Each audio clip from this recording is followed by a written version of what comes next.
Hi, everyone. Welcome to Packers Unscripted from Packers.com. I am Mike Spofford, sitting next to my partner in crime, Wes Hodkiewicz. We're coming to you here from our studios at Lambeau Field.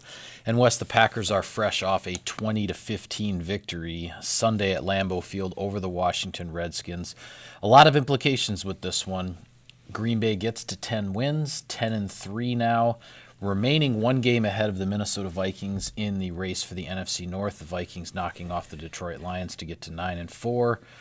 The Packers also getting a little bit of help that they needed, primarily from the San Francisco 49ers, who win a shootout in the Superdome in New Orleans, 48-46. The implications there being, while San Francisco is now in the top spot in the NFC at 11-2, New Orleans is 10-3, tied with the Packers.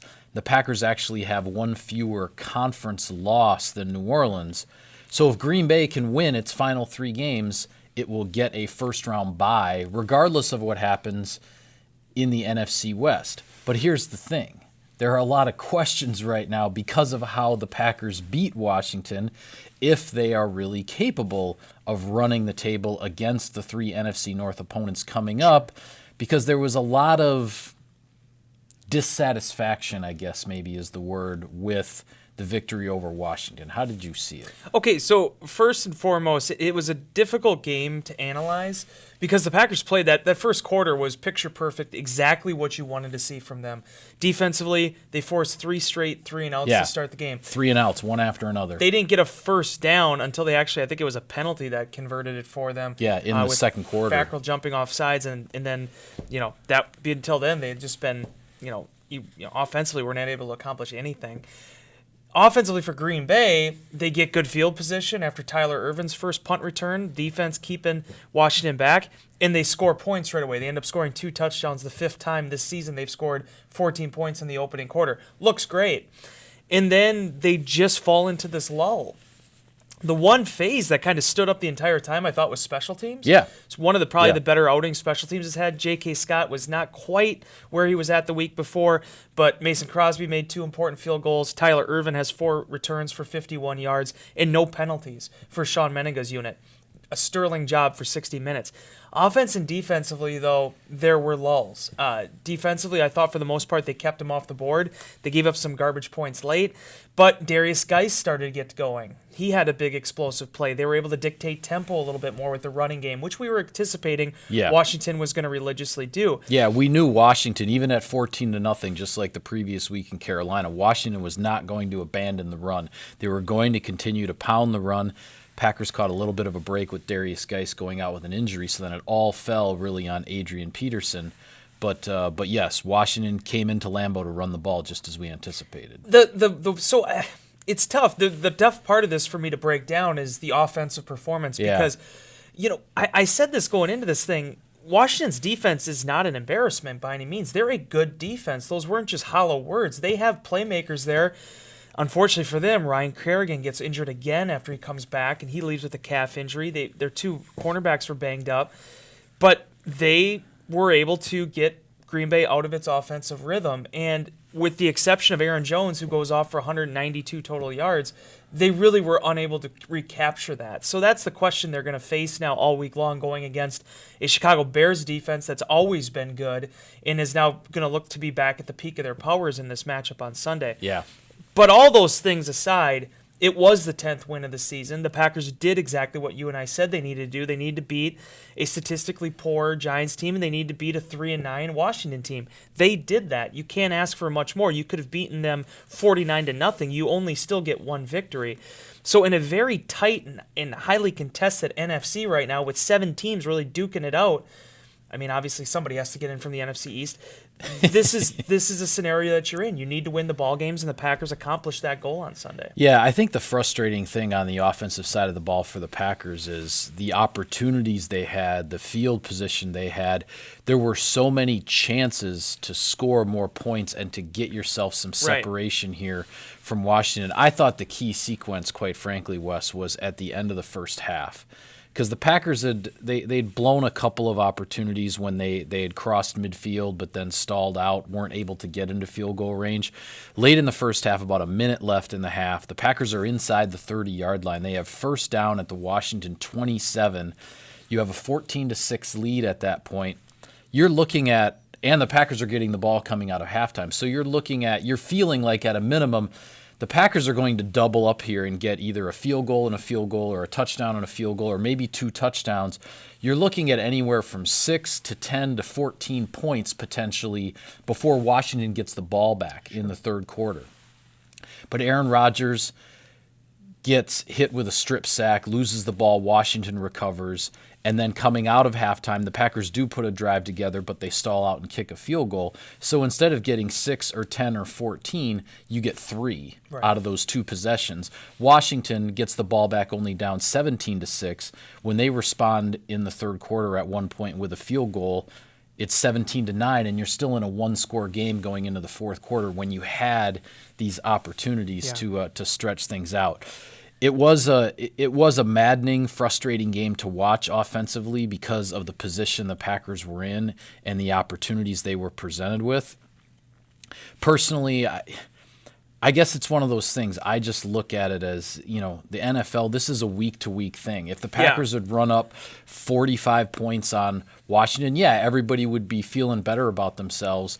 But if they do that against Washington, that doesn't say anything about what you're going to do in January. I just don't believe that. I just believe every game in the NFL is its own single entity.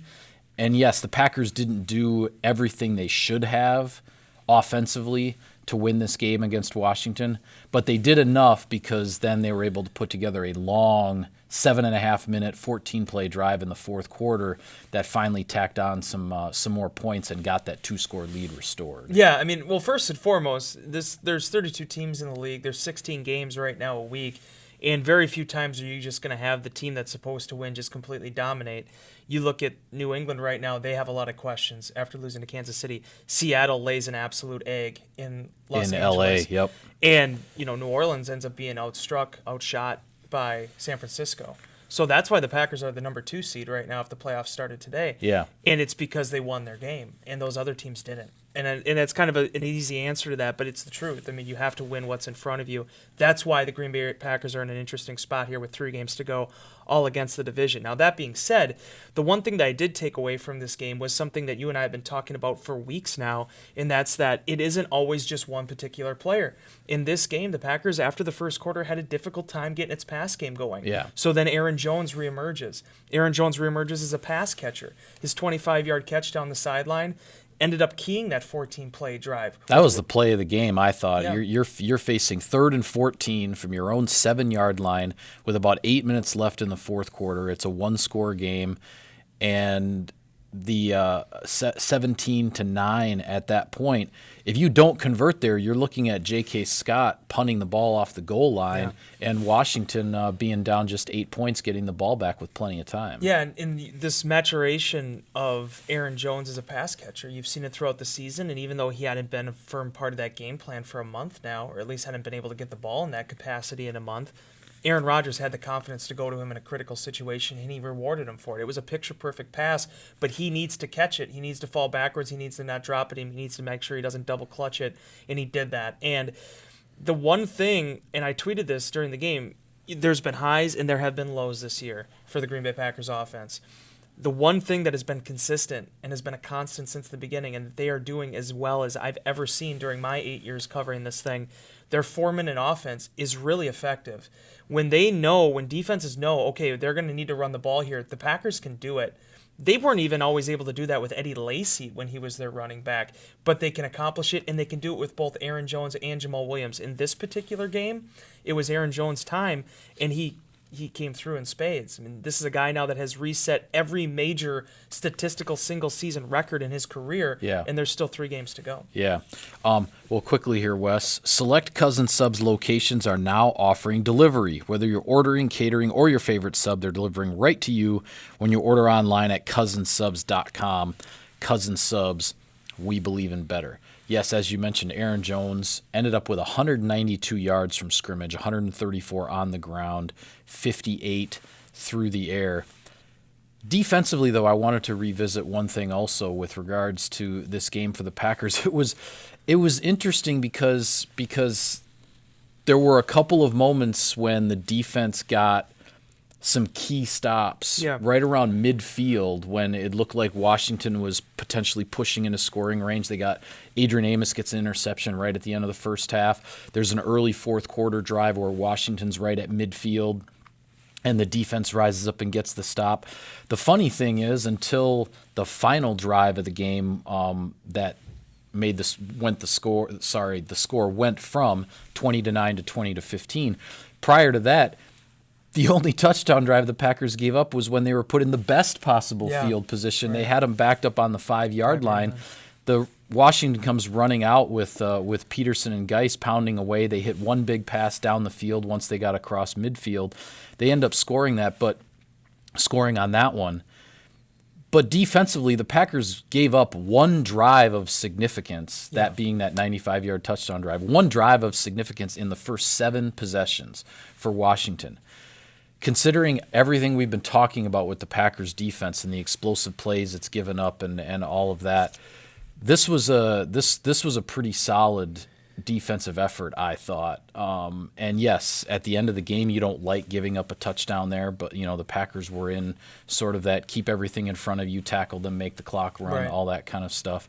I thought the Packers defensively played a really, really solid game, and frankly, if the offense had taken advantage of more of the situations, we would have been talking about this being a very complete victory for the Packers. Yeah, they largely did what they were supposed to do. In Tramon Williams, some of the guys lamented afterwards the fact that Washington was able to march down.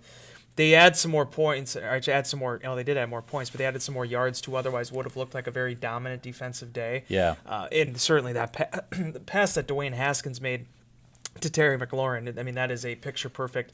There's no way better in terms of a throw and a catch. Tremendous catch. That's going to make a lot of highlight reels. Tremendous catch by McLaurin there at the end of the game. The thing that stinks from a football purist perspective, it would have been nice if Darius Geis is still out there, because he's such an exciting young player. Yeah. And I thought you started to see what he brings to this offense, because one of the reasons why, as good as Adrian Peterson still is at 34, you know what you're getting when he's in there. I mean, it's just going to be north and south running, just smashing the mouth, and they're hoping to get enough yards on first and second down to create third and manageables and to be able to keep the ball moving. When Geis was out there, though, there just wasn't that home run threat. And for the Packers, to their credit, I thought there was some really good alterations and adjustments that Mike Pettin made going into this game. One of them was the big base package where they brought in Rashad Gary. He was actually a third outside linebacker along with the 3 defensive linemen. Yeah. They played with only 1 true cornerback. That was to match their 6 offensive line personnel from Washington. And guys tackled, guys stayed in the trenches. Kenny Clark had his best game, statistically speaking, since week 2 with the 1.5 sacks. Adrian Amos, I thought, played a whale of a ball game. An interception, a sack. Blake Martinez was a few penalties and a few reverses away from having like 2 sacks and a forced fumble, but it didn't quite go his way. Yeah. I thought, overall, defensively, it was a solid performance. It just, from that first quarter, I mean, it looked like this could have been a historic performance. They just, Washington eventually did start to move the ball a little bit. Yeah, and it felt like, for the most part, the Packers stayed in control of this game. As I said, the offense not taking advantage of the opportunities that would have given the Packers more breathing room. But getting back to what you had said off the top, the special teams finding a punt return game, I tell you what, I know there was all this stuff, -8 punt return yards for the season through the first 12 games and all that. It was an ugly season statistic for the Packers. And Tyler Ervin wiped it out in one game. 4 returns, 51 yards. He was a big reason that the Packers were starting a lot of drives at midfield. Even if they're in between, say, the 35 and 40, that's still pretty good field position. But at midfield, you get a 10, 12-yard return. That's even better. And what I thought, we talked about how the blocking needed to improve, and it definitely did improve, because I know on at least 1, if not 2 of those returns, the Packers were just single blocking the Gunners on the outside for Washington. And we've seen in the past where even double teaming the Gunners, the Packers weren't able to get the job done, and every punt was being fair caught. Even with the single blocking, the space was there for Ervin to get upfield right away, then try to make the first guy miss after the first few yards. And for him to put up 51 punt return yards in 4 attempts, a huge change in how the Packers' return game looks here now heading through December. I mean, if the Packers actually can get their punt return game on a little bit of a streak here and get some momentum built up, they're going to need to send a nice fruit bouquet to Tress Way for being willing to punt to him in the middle of the field, because I thought that was critical too. Yeah. Bill Huber from SI Maven brought up a great point all week, and I didn't realize. I mean, this really goes to his scouting of this game. I mean, Tress Way punts to the middle of the field. He doesn't do any directional punting. And I think he swings away. He leads the league in gross punting average. It's all about booming them and kicking them as far as you can. And Ervin was able to get some returns off. Yeah, and it's funny too because he's still up there in net yards too. It's just that if he gives up 8 or 9 yards, it's punted so far that it doesn't really throw that off. So that being said, this was a game where I thought a couple times Way out-punted his coverage, and especially when they had only the single blockers. And you look at it, Ervin was able to make plays. I mean, the other thing that just stands out to me, and it's no one's really going to talk about it because they don't need to, but punt return is a really difficult job, and it's not glamorous. I mean, there's a reason why you see the fact that the guys that are really good at it in this league get rewarded financially with accolades, all that stuff, because it's not an easy gig. The thing I like the most from Ervin, it didn't have anything to do with the 51 yards. It's just that he catches the ball really clean. He said he could still do it better. But, I mean, it's just catching a ball cleanly on a punt return is so critical because you have to be able to hit that first step right away. Yeah. And you see that with Ervin. So you understand why the Packers took a liking to this guy. Now, he needs to keep it going. It was just one game. But the fact that both of the Packers' touchdowns came off of returns from Ervin afterwards or beforehand, they went and scored. Yeah. That's a real testament to him. And it shows you, Michael, why it's so important to manage the field position in these games, especially late in these seasons when a lot of it, as much as made of points and yardage and production and takeaways, it's those hidden yards on the actual field position that sometimes can turn a game one way or another, especially when it gets close in the postseason. Well, I think what I like the most about Ervin is that his first step every time he caught the punt was forward. North and south. He was taking what was there immediately, and you could see as he caught the ball, he had all the confidence in the world in how he was catching it and securing the ball.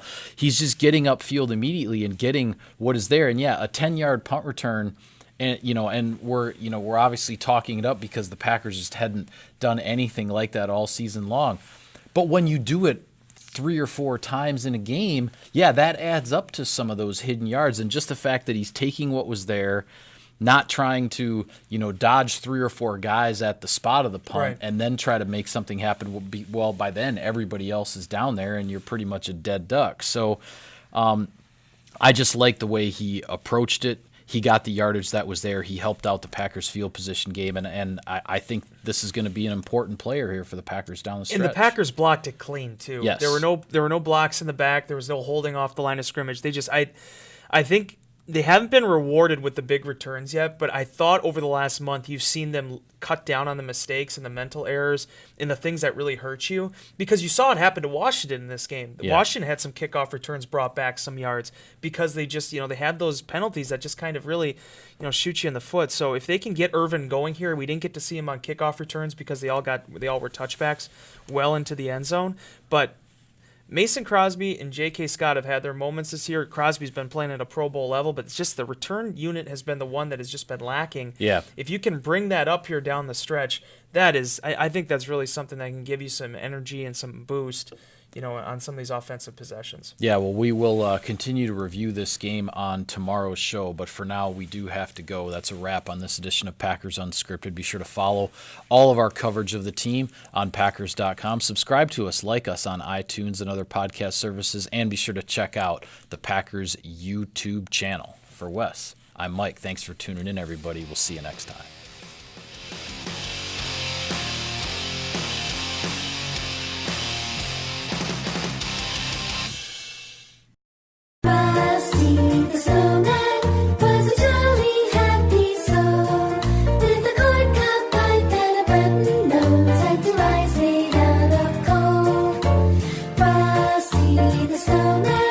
He's a